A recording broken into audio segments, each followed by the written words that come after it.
আসসালামু আলাইকুম গাইস, আশা করি আপনারা ভালো আছেন। আলহামদুলিল্লাহ আমিও ভালো আছি। সিরাজগঞ্জ জেলা কাজীপুর থানা, গ্রাম কুনকুনিয়া সর্দারপাড়া।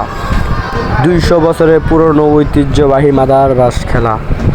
এখানে খেলা হচ্ছে যেমন লাঠিবাড়ি, দা কোবানো এবং অনেক ভিন্ন ধরনের খেলা হয়। এই মাদারবাস উপলক্ষে একদিনব্যাপী মেলা হয়।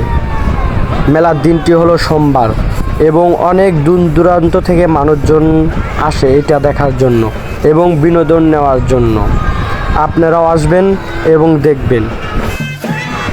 আশা করি ভিডিওটা ভালো লাগলে লাইক, কমেন্ট, শেয়ার এবং অন্যজনকে দেখার সুযোগ করে দেবেন এবং পাশে থাকবেন। অসংখ্য ধন্যবাদ আপনাদেরকে।